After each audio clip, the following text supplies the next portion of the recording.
Om Namo Bhagavate Vasudevaya. Om Namo Bhagavate Vasudevaya. Om, I bow to the Lord Vasudeva.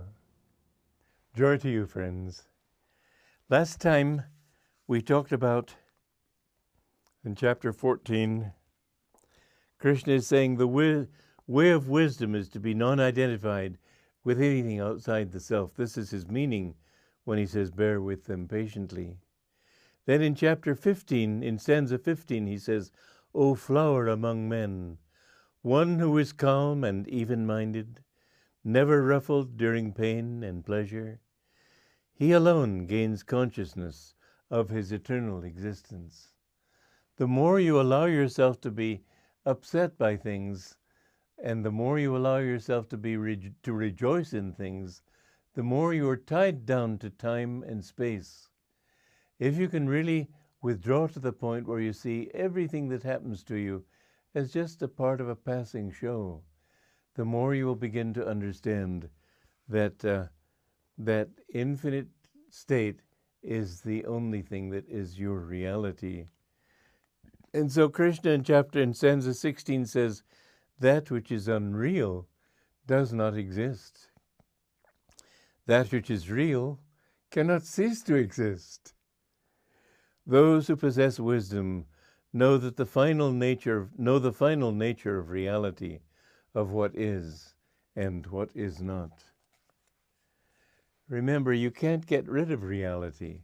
You can't change it. You can't wish that it were something else than it is, because that's what it is. It's very important, because most people spend their days wishing that things were other than they are. Until you can deal with reality as it is, you'll still be in the dream. Like in your dreams, you think, oh, I wish this wouldn't happen. I wish this wouldn't happen. Maybe you can change the dream, but you can't change the reality of this world, which is real, but in a different way. The thing is that in this world, although it's a dream, it's not your dream. It's God's dream. I've had dreams in which this world seemed to me very real. I remember, though, I had a dream many years ago, and a very interesting dream it was. I dreamed that we had all been born into a torture chamber. And in this torture chamber, we were simply tortured. And we woke up in the morning and were tortured, and then we went to sleep, and when we woke up, we were tortured again. And it just seemed like the way you would live, nothing strange about it. You just had to accept it. And then one day, I began to express this doubt to a friend of mine that, is this the only way to live? And he thought, well, no, it can't be. And a few of us, finally one day, we rose up and slew the torturers and escaped from the torture chamber, and we discovered that it was only the top floor of a building, symbolizing the mind, in other words. And we went down the long staircase, many floors of a completely empty building. Once we had overcome the torturers in our mind, we had overcome everything. There's no other battle to fight. And I remember coming out into the open plain, and I can still see this dream as clearly this moment as I dreamed it then. And we looked around, we saw everything stretching out to the horizon, and green grass and space.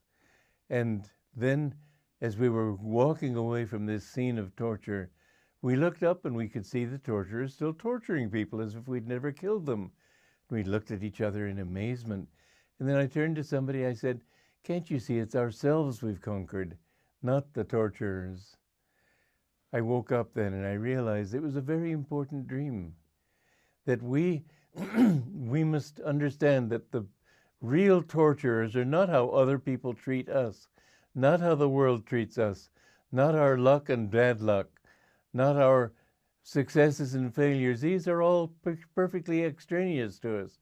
We are tortured by the downsides of life, but when we can overcome ourselves, then we are free. And I had another dream when I was young, and a very important dream it was too, because this was a friend of mine that I had always been very loyal to.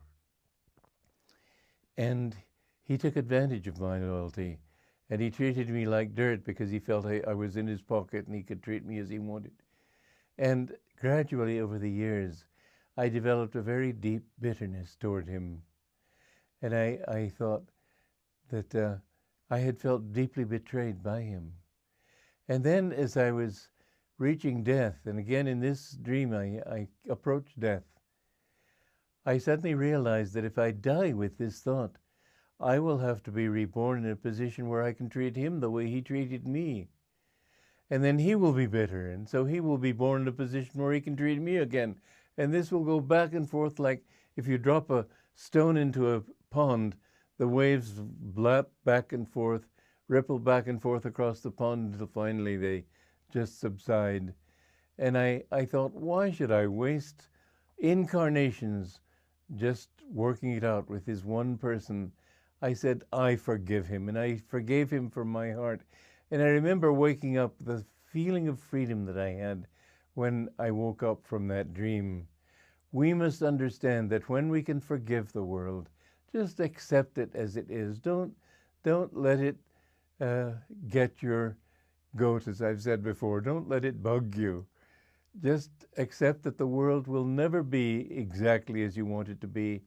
And if it tries to be, you will change. You will get sick of things and want them to be different. You'll never be happy in this world because you yourself don't know how to achieve happiness in yourself. And so we must learn to be even-minded and not touched by anything outside. And when we are able to forgive and see everything as just a show of God's, then we can remember all those past lives. When Saint Anthony was praying to Jesus and saying, reveal thyself, and he prayed for many years and he had nothing but temptation from Satan. And finally that temptation became so great that it was as if the walls of the ruined tomb in which he was praying in the desert were about to crack and fall in upon him. He cried out once more, Lord, come to me. And all of a sudden, Jesus appeared and Satan vanished.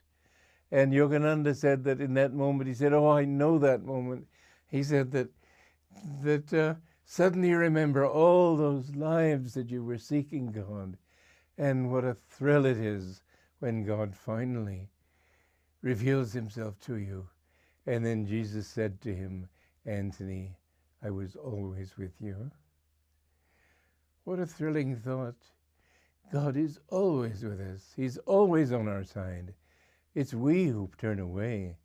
But if we can resist the test that he rightly places before us, we've gone the wrong way a long time. He wants to know now if we really want him. It isn't just a casual decision. It's a decision for eternity. And if we really stay with him firmly, then in the end he will come and he will say, I was always with you. Joy to you.